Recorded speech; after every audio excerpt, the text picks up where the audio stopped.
Você tem a sua Bíblia aí, eu quero te convidar a abrir a sua Bíblia comigo na carta do apóstolo Paulo aos Gálatas. Carta do apóstolo Paulo aos Gálatas.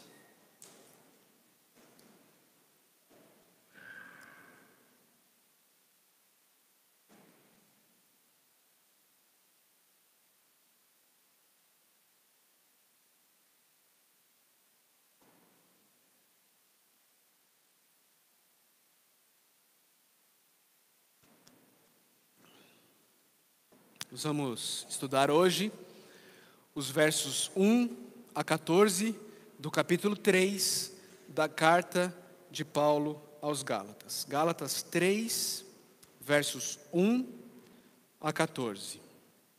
Ouça com fé a leitura da palavra de Deus.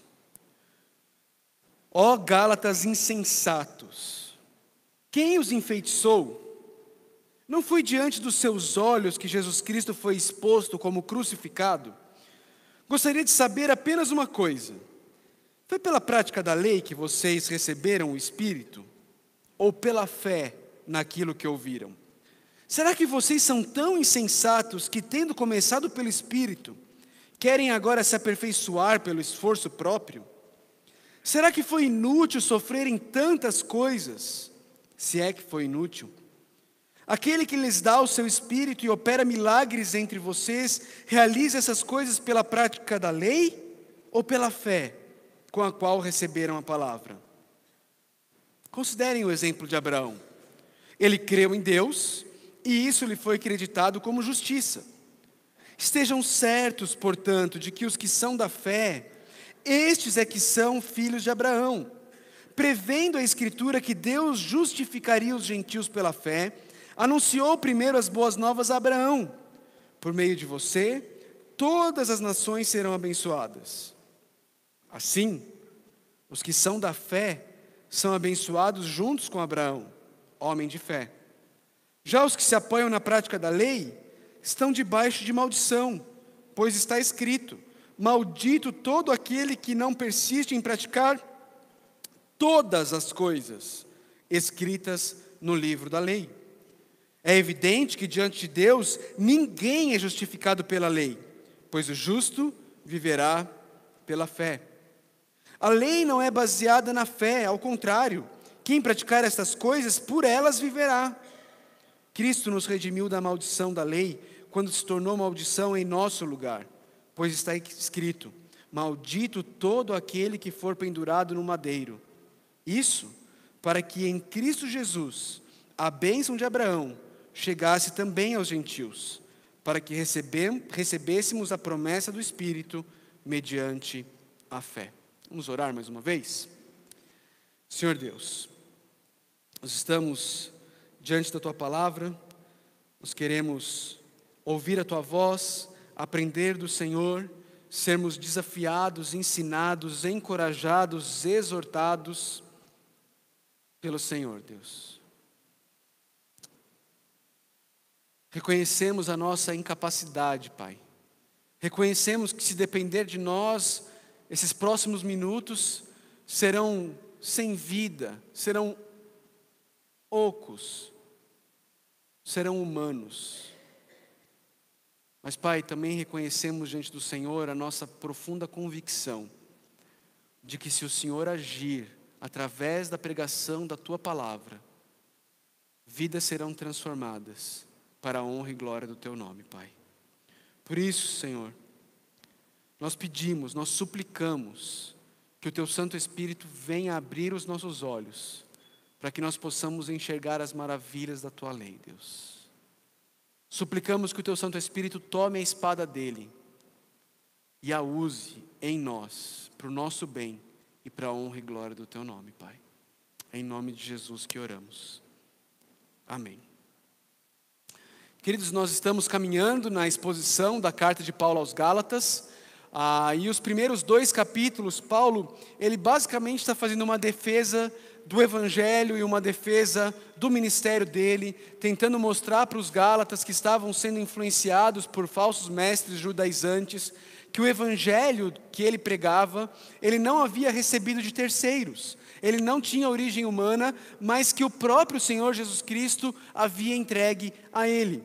E ele faz isso tentando mostrar como ele não é submisso às lideranças de Jerusalém, como o ministério dele, o evangelho dele não depende de Pedro, Tiago e João, mas que por outro lado, como Pedro, Tiago e João aprovaram o ministério dele, tanto que ele esteve em Jerusalém com Tito e não fizeram com que Tito fosse circuncidado. Agora, queridos, ele vai passar por um momento de maior repreensão da igreja, das igrejas da Galácia, chamando essas igrejas ao bom senso, a abrir os olhos e a ver que eles estavam indo por um caminho terrível, um caminho perigoso e um caminho que não terminava em vida, mas terminava em morte. E ele não poupa palavras para falar o que ele tem para dizer aqui. Ele começa falando, ó Gálatas insensatos. Paulo é duro, Paulo é direto, não é? Já pensou eu chegando aqui falando assim, vocês aqui da Vida Nova, vocês são um bando de insensatos, não é? Vocês iam falar assim, esse pastor endoidou, né? Endoidou. Mas Paulo, ele é muito duro aqui, muito duro mesmo, porque o evangelho está em jogo. Na verdade, a palavrinha que foi traduzida como insensatos aqui, ela é, ó Gálatas sem inteligência. Ó Gálatas sem inteligência. Tem um teólogo, um comentarista bíblico, que ele diz que Paulo está dizendo algo parecido com, ó queridos Gálatas idiotas, mais ou menos assim, ó queridos Gálatas seus burros, vocês não conseguem perceber o que está acontecendo com vocês. Paulo está sendo duro, Paulo está sendo incisivo com eles, tanto que ele pergunta, quem foi que enfeitiçou vocês? Vocês devem estar sobre algum feitiço, alguém deve ter enfeitiçado vocês, porque vocês não estão conseguindo agir em plena consciência. Vocês não estão conseguindo agir diante de algo que é óbvio, que é claro. Que é claro.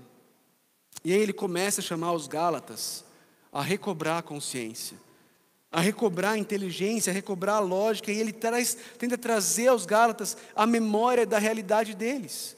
E ele diz para eles, queridos, não foi diante dos seus olhos que Jesus foi exposto como crucificado.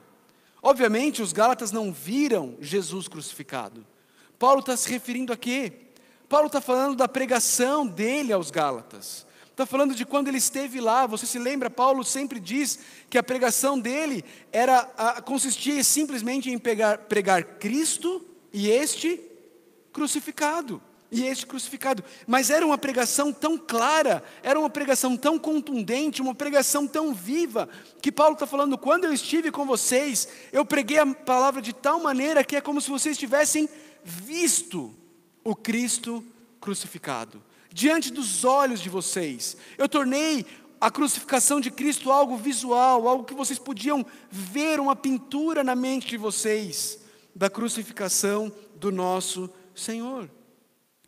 E aí ele faz uma pergunta para os Gálatas. Gálatas, me digam, foi pela prática da lei que vocês receberam o Espírito, ou pela fé naquilo que ouviram?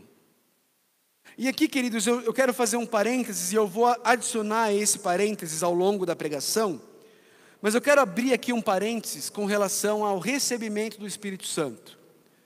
Por quê? Porque existe uma compreensão equivocada no meio evangélico brasileiro de que o recebimento do Espírito Santo é um evento posterior à fé. E que nem são todos os cristãos que recebem o Espírito Santo, mas que só alguns depois, se esforçarem bastante. Mas Paulo está escrevendo a uma igreja, e ele parte do pressuposto que todo mundo nessa igreja recebeu o quê? O Espírito. E recebeu o Espírito pela fé. Não foi porque se esforçaram, não foi porque fizeram por merecer, foi pela fé. Eu vou adicionar esse parênteses, eu vou fechar por enquanto, mas ao longo da exposição eu vou adicionar isso. Mas perceba a palavra do apóstolo Paulo. Foi pela prática da lei que vocês receberam o Espírito Santo ou foi pela fé? E a resposta óbvia qual é? Qual é a resposta óbvia? Pela fé. Pela fé, é uma pergunta retórica. E Paulo vai de novo entrar na canela dos Gálatas. No versículo 3 ele diz assim: Será que vocês são tão insensatos que, tendo começado pelo Espírito, querem agora se aperfeiçoar pelo esforço próprio? Adicionando aquele parênteses. O Espírito, segundo o versículo 3 de Gálatas 3, é uma experiência do início, do meio. O recebimento do Espírito é uma experiência do início, do meio ou do fim da vida cristã. Ele diz, tendo começado pelo Espírito. Fecha parênteses de novo. O recebimento do Espírito Santo é um evento do início da vida cristã, no momento em que você creu no Evangelho que te salvou. Será que vocês são tão insensatos que, tendo começado pelo Espírito, querem agora se aperfeiçoar pelo esforço próprio? A ideia dessa palavrinha aperfeiçoar é a ideia do acabamento, é a ideia de você dar aquela polida final, é a ideia de você se melhorar, se aperfeiçoar. Essa é a ideia do texto aqui. Paulo está dizendo, vocês começaram pela fé, vocês começaram por obra do Espírito agindo em vocês através da fé. Por que agora vocês acham que vocês vão viver a vida cristã pelo seu próprio esforço? Por que agora vocês acham que vocês vão continuar a carreira pela sua própria força? Por que você tolamente está pensando que você entra na vida cristã por obra do Espírito, mas que você continua a sua jornada na sua força, na sua capacidade? Ó Gálatas, será que vocês são tão insensatos para pensar nisso?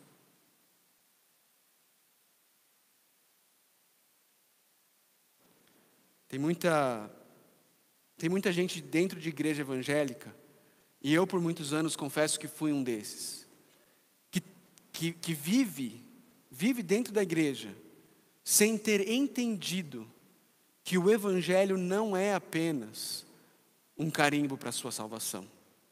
Apesar disso ser algo extremamente importante, mas não é só isso. O Evangelho não é apenas aquilo que garante a sua salvação. O Evangelho do Senhor Jesus Cristo é o caminho inteiro da vida cristã.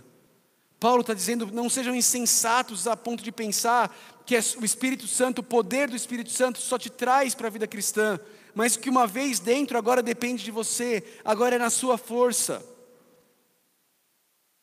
Não seja tolo a esse ponto, porque se você for, logo você vai perceber que você não consegue, e você vai viver uma vida cristã completamente frustrada. Na verdade, podem acontecer duas coisas, de duas uma. Ou você vai entender qual é a expectativa que Deus tem sobre você, e a gente vai ver um pouco mais sobre isso aqui daqui a pouco, e você vai perceber que você não consegue, e você vai ser constantemente frustrado, porque você está tentando com as suas próprias forças. Lembra alguns domingos atrás que eu falei sobre a esteira do hamster? Você vai estar lá na esteira do hamster, correndo, mas você não sai do lugar. Você percebe que você não sai do lugar. Ou então, você vai fazer algo que muitos crentes fazem. Eles pegam os princípios da palavra de Deus e eles trazem para padrões que eles conseguem atingir. Eles reduzem os princípios perfeitos da palavra de Deus a padrões que eles conseguem atingir. E aí eles vivem pelas próprias forças deles, eles atingem esses padrões, e ao invés de eles se sentirem frustrados, culpados e sobrecarregados, eles se sentem orgulhosos. E eles olham para os outros cristãos e eles falam, por que você não consegue? Por que você não consegue? Eu consigo. Você não consegue porque você não está se esforçando o suficiente. Você precisa se esforçar mais. Eu consigo. E gera orgulho espiritual na vida dessas pessoas.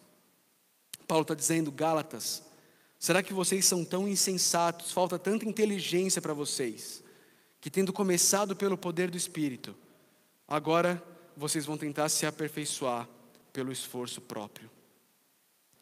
E Paulo relembra as experiências que eles tiveram, os sofrimentos que eles viveram e como o Espírito Santo os consolou. E ele diz, será que foi inútil vocês sofrerem tantas coisas? Se é que foi inútil.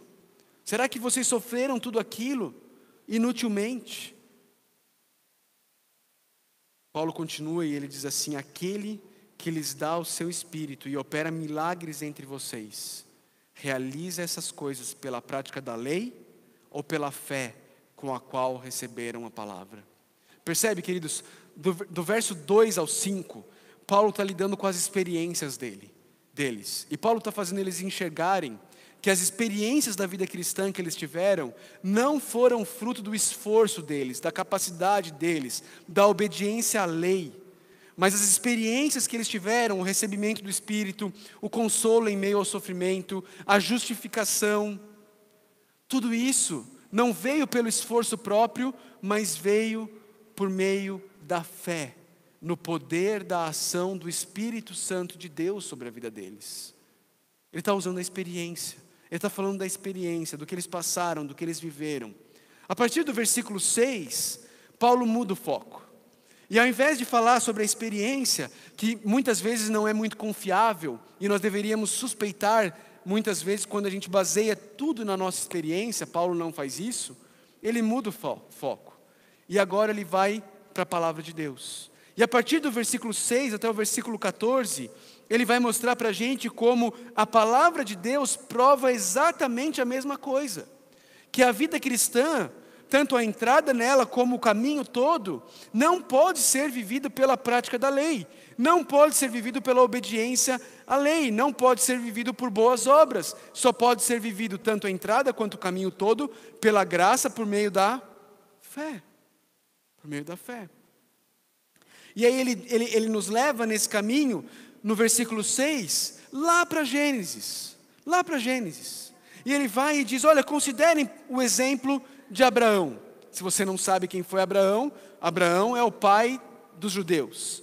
Deus um dia chegou para Abraão e falou, Abraão, sai da tua terra, da casa da tua parentela, vai para a terra que eu vou te mostrar, eu vou te dar um filho, sua descendência será mais numerosa do que as estrelas do céu, do que a areia do mar, e através do teu descendente eu abençoarei todas as nações da terra.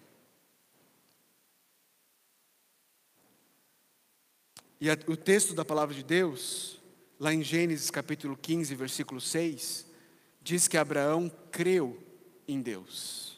Creu em Deus. Ele teve fé. E isso lhe foi creditado como justiça. Perceba, Abraão teve fé, ele creu em Deus. Abraão já era um homem idoso, quando a promessa de Deus veio na vida dele.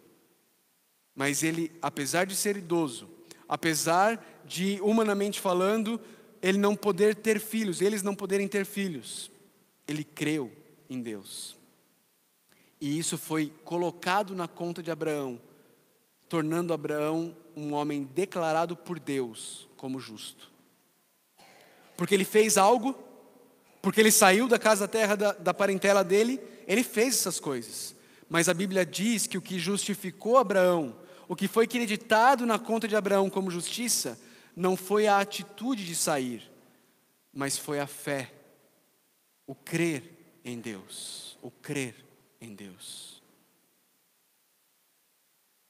A conclusão que Paulo tira disso é que, portanto, os filhos de Abraão não são os descendentes naturais de Abraão, mas são aqueles que têm a mesma fé que Abraão. A consequência, a conclusão que o apóstolo Paulo tira é que o Israel, o verdadeiro povo de Deus, não é quem era descendente físico de Abraão, mas era quem tinha a mesma fé que Abraão teve. A mesma fé que Abraão teve. Esses são os filhos de Abraão. Porque lembra, a discussão lá na Galácia com os falsos mestres judaizantes era essa. Era dizer para eles que Jesus era bom, Jesus era importante, mas ele não era suficiente. Você precisava acrescentar algo a Jesus. Fé em Jesus era bom, mas era fé em Jesus mais a obediência à lei. Circuncisão, dieta judaica, obediência aos dias judaicos. Paulo está dizendo, não, o que torna alguém filho de Abraão não é a prática da lei, não é ter nascido descendente físico de Abraão, mas é ter crido no mesmo Deus em quem Abraão creu. E ele continua, e a base dele continua sendo a Escritura. E ele diz, prevendo a Escritura que Deus justificaria os gentios pela fé. Percebe que não é um plano B de Deus. A minha e a sua salvação, a morte do Senhor Jesus Cristo na cruz, A salvação pela graça por meio da fé não é um plano B de Deus. Esse sempre foi o plano de Deus. Nunca em toda a história da humanidade, ninguém foi salvo por outro meio que senão pela graça por meio da fé.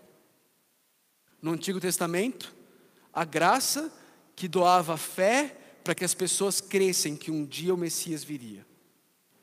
E depois, no Novo Testamento, a graça que nos dá fé para olhar para trás e crer que o Messias já veio e ele morreu na cruz do Calvário pelo meu e pelo seu pecado. Não tem outro caminho. A justificação pela fé não é um plano B de Deus.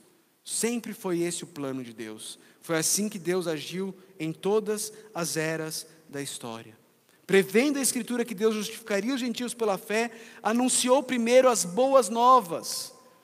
Que palavra é essa? Evangelho. Anunciou primeiro o Evangelho, anunciou antecipadamente o Evangelho a Abraão. Por meio de você, todas as nações serão abençoadas. Gênesis 12:3. Por meio de você, através da sua descendência, do seu descendente, da tua semente virá aquele que abençoará todas as famílias da terra. Quem é esse? O nosso Senhor e Salvador Jesus Cristo, descendente de Abraão, filho de Abraão, que através dele, através do que ele realizou na cruz do Calvário, gente de toda raça, tribo, língua e nação, pode ser adotado e vir a fazer parte da família de Deus. Isso aqui, queridos, é esperança para mim e para você. Tem algum judeu aqui? Não tem nenhum judeu aqui. Mas graças a Deus, porque lá atrás, milhares de anos atrás, Deus fez uma promessa para Abraão e disse: através do teu descendente, através da tua família, eu vou abençoar gente de toda raça, tribo, língua e nação. Milhares de anos depois, estamos nós aqui, dizendo: Deus, obrigado, porque se não fosse a tua graça, nós estaríamos perdidos. Nós estaríamos perdidos. Por meio de você, da sua descendência, todas as nações serão abençoadas. Assim, diz Paulo no versículo 9, os que são da fé são abençoados, juntos com Abraão, homem de fé. Sabe o que me chama a atenção nesse versículo, queridos? É que se a gente for parar para pensar e analisar o texto, a fé de Abraão não era uma fé tão firme assim, né? Não era uma fé tão perfeita assim. Porque se você lembrar do texto, você vai ver que Deus chega para Abraão e fala: eu vou te dar um filho com Sarai, e ela vai dar à luz, Sarai vai dar à luz, um filho, e esse filho vai gerar uma nação. E aí Abraão sai de lá, e aí ele vai para o Egito, e aí ele fala assim: Sarai do céu, mas você é bonita demais da conta. Se os egípcios souberem que eu sou seu marido, eles vão me matar para ficar com você. Fala que você é minha irmã. Deus já tinha cumprido a promessa que ele tinha feito a Abraão. Abraão podia ter profunda convicção de que se tinha uma coisa que não ia acontecer com ele, é morrer. Porque Deus tinha feito uma promessa para ele e ainda não tinha cumprido. Mas apesar de Abraão crer, a fé dele era tão vacilante como a minha e a sua. Tão imperfeita como a minha e como a sua. Tanto é que depois ele resolve dar um jeitinho nos planos de Deus, tendo um filho com a escrava. De novo, mostrando um homem de fé fraca e vacilante, como eu e como você. Queridos, isso traz esperança para nós. Porque não sou só eu e você que possui uma fé fraca e muitas vezes vacilante.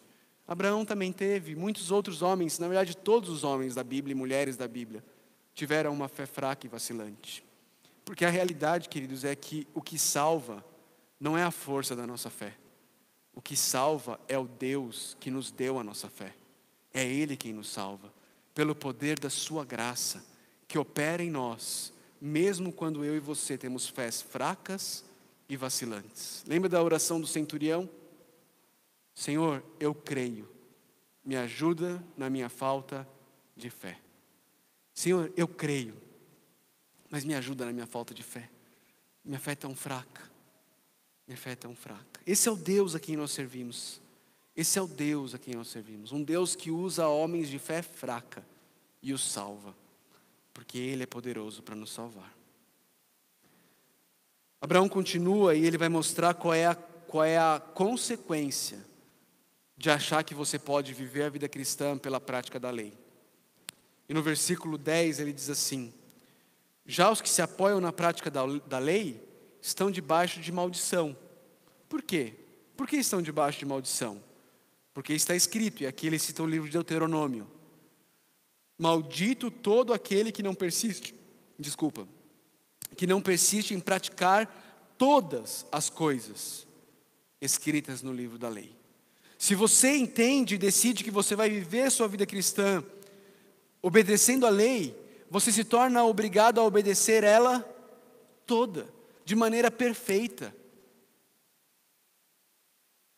E por isso, você passa a estar debaixo de maldição. Porque é evidente, ele diz, que diante de Deus ninguém é justificado pela lei, pois o justo viverá pela fé. Você percebe o que a fé traz para a gente?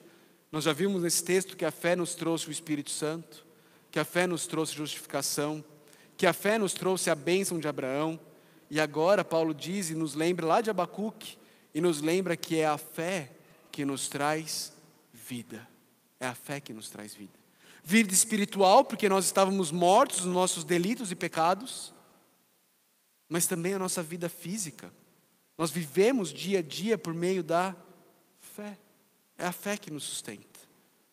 É a fé que nos sustenta.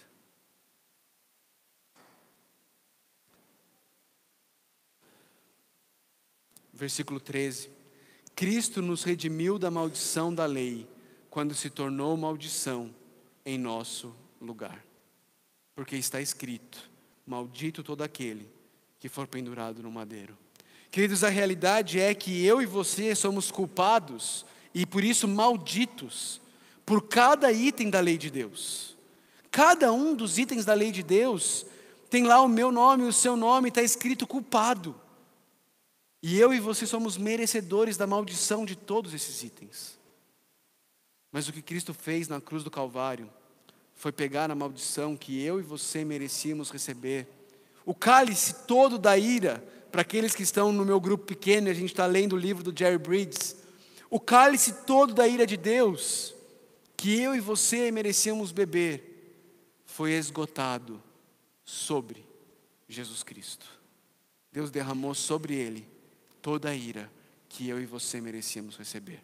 Toda a maldição que eu e você merecíamos por sermos descumpridores da lei, foi derramada em Jesus, quando Ele foi pendurado na cruz do Calvário. É isso que levou o Senhor Jesus Cristo a falar: Deus meu, por que me desamparaste?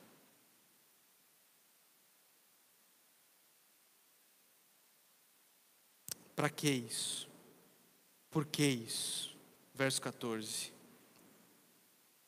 Isso para que em Cristo Jesus a bênção de Abraão, a adoção de Abraão, o chamamento de Abraão para fazer parte da família de Deus chegasse também aos gentios. Gentios somos nós, gente. Gentio é quem não é judeu de nascimento, somos todos nós. A bênção de poder fazer parte da família de Deus, ela veio em Cristo Jesus. Através de Cristo ter se tornado maldito, ter recebido toda a maldição que eu e você merecíamos receber. Para quê? Para que recebêssemos a promessa do Espírito, mediante a fé. De novo aquele parênteses, como é que alguém recebe o Espírito? Pela fé. Pela fé. Não é algo posterior, não é algo depois que você busca pela sua força, é pela fé, no início da sua jornada com Deus. Algumas aplicações e implicações. A primeira delas, que não pode faltar, que você precisa responder e precisa resolver isso de forma clara e precisa ser essa noite. Você precisa resolver isso com Deus essa noite. Você já foi justificado, redimido e abençoado por Deus através da fé em Jesus? Essa já é uma realidade da sua vida. Você já experimentou redenção em Jesus Cristo? Ele já te libertou das garras do domínio, da escravidão, do pecado, dos seus desejos? Ou você continua escravo dos seus desejos, dos seus pensamentos, deste mundo, do príncipe do poder do ar, o espírito que agora atua nos filhos da desobediência? Você já foi redimido, justificado? Você crê em Jesus Cristo? Você olha para a cruz, e na cruz você vê Jesus Cristo resolvendo o teu problema com Deus, de forma plena, completa, definitiva. Se isso ainda não aconteceu com você, meu amigo, minha amiga, eu quero te chamar ao bom senso nessa noite. Eu quero te chamar a que você abra os seus olhos e perceba que não existe outro caminho para a salvação. Não existe outro caminho para a redenção. Não existe outro caminho para você fazer parte da família de Deus do que reconhecer os seus pecados e reconhecer que na cruz o Senhor Jesus Cristo resolveu todo o seu problema com Deus de uma vez por todas, se tornando maldito no teu lugar, recebendo a maldição e a ira que você merecia receber, que eu merecia receber, por pura graça, misericórdia e compaixão de Deus. Você já entendeu isso? Você já creu nisso? Isso já transformou o teu coração? Se não, o meu chamado para você nessa noite é: se arrependa. Se arrependa de uma vida vivida autônoma. Se arrependa de viver para você mesmo, de achar que você pode cuidar da sua vida e você pode ser senhor do seu destino.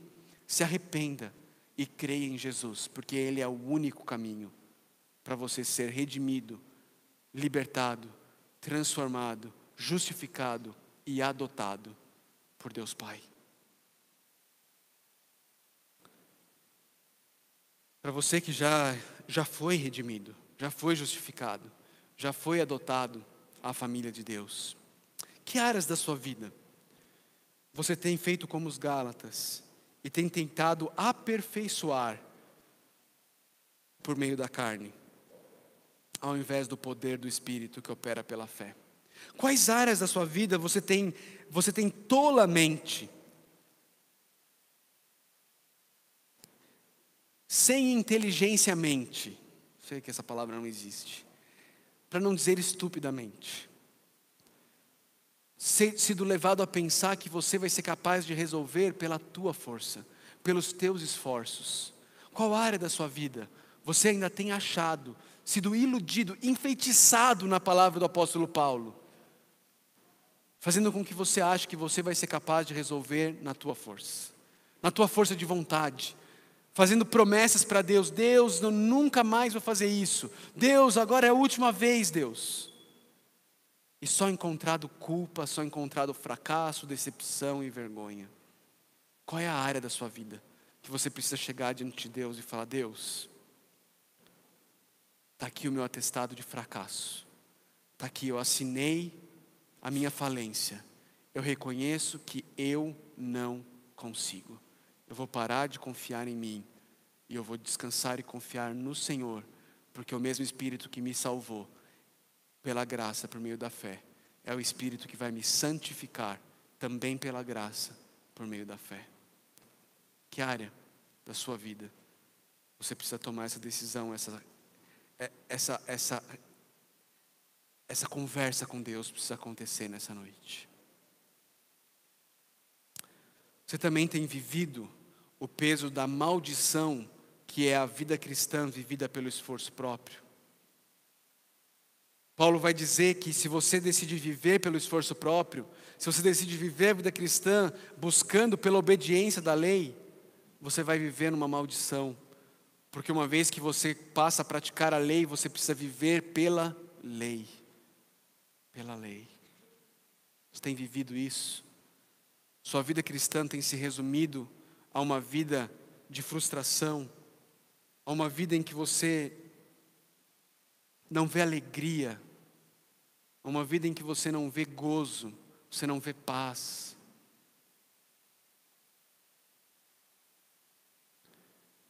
Quando foi a última vez que você viu diante dos seus olhos Jesus Cristo crucificado pelos seus pecados? Estou falando de visões aqui não, tá bom? Estou falando de visões. Estou falando do céu abrindo um lençol branco. Não é disso que eu estou falando.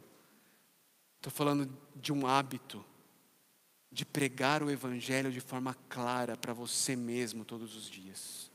De todos os dias trazer à sua mente, trazer à sua memória, trazer ao seu coração o fato de que Jesus foi maldito em seu lugar na cruz do Calvário. Quando foi a última vez que você fez esse exercício na sua alma, no seu coração? Quando foi a última vez que você trouxe à memória aquilo que pode te trazer esperança, as verdades do Evangelho da graça do Senhor Jesus Cristo? Ou você acha que isso foi só a sua porta de entrada? Agora tem coisas mais profundas para você conhecer. Não existe nada mais profundo do que o Santo de Deus, crucificado num madeiro, feito maldito no meu e seu lugar, bebendo o cálice da ira de Deus até a última gota, para que nenhuma ira restasse para mim e para você. Nenhuma gota de ira. Não existe nada mais profundo do que isso. Quando foi a última vez que você investiu tempo meditando na verdade do Evangelho do Senhor Jesus Cristo? Queridos, não tem outro caminho. Não tem outro caminho para uma vida cristã genuína, verdadeira, real, profunda, vibrante, do que vivermos a vida cristã no Evangelho da graça, por meio da fé no Senhor Jesus Cristo. Não tem outro caminho. O outro caminho é um caminho de frustração. O outro caminho é um caminho de decepção ou de orgulho, de achar que você é melhor do que os outros, porque você abaixou os padrões de Deus até um nível que você consegue, ou você acha que você consegue atingir. Não tem outro caminho. Se você quer viver uma vida vibrante com Deus, uma vida de crescimento real, uma vida de aprendizado, de alegria, de paz no Senhor, é o caminho de andar no Evangelho, reconhecendo todos os dias que você é incapaz, que você não consegue, mas que Deus é plenamente capaz, que Jesus Cristo fez tudo o que precisava ser feito para te salvar e para te santificar. E que o Deus que começou a boa obra em você, como diz Paulo aos Filipenses, Ele vai concluí-la até o dia de Cristo Jesus. Quando foi a última vez que você trouxe isso para o teu dia a dia? Fez com que isso parecesse, você meditou nisso de tamanha forma, que parecia que você estava vendo diante dos seus olhos o Cristo ressurreto, o Cristo crucificado e ressurreto, por amor de você. Meu irmão, minha irmã, desista hoje de tentar se aperfeiçoar pelos seus esforços próprios. Você não vai conseguir. Quanto antes você reconhecer a tua incapacidade, quanto antes você se dobrar diante de Deus, e falar: Deus, eu confesso, eu não consigo. Senhor, eu preciso do poder do Teu Santo Espírito agindo em mim. Eu preciso que o Teu Santo Espírito me capacite, eu preciso que Ele me faça ver a glória da majestade do Senhor Jesus, para que as coisas pecaminosas desse mundo se tornem cada vez menos atrativas na minha vida. Faça isso essa noite. Confesse isso diante do Senhor. Confesse como você tem sido um legalista, um moralista, como você tem tentado viver a vida cristã na tua própria força, achando que você é suficiente. Confesse isso ao Senhor. Reconheça que você não consegue, mas não pare por aí. Não pare por aí. Confesse ao Senhor a tua fé no poder transformador do Espírito Santo de Deus atuando em você, pela graça, por meio da fé, por causa de Jesus Cristo. Peça a Ele mais graça e peça a Ele mais fé, para que as áreas da sua vida que ainda não estão conformadas à boa, agradável e perfeita vontade de Deus, possam ser gradualmente conformadas por meio da ação do Espírito Santo na sua vida, te dando fé cada vez mais, para não apenas ter entrado na vida cristã, mas para viver a vida cristã todos os dias da sua vida. Que Deus nos ajude. Vamos orar. Senhor Deus, nós não queremos ser insensatos como os Gálatas, Deus. Nós não queremos ser tolos, nós não queremos nos deixar seduzir, iludir por uma falsa convicção, uma falsa ideia de que depende de nós, de que se a gente se esforçar mais, se a gente se disciplinar mais, se a gente...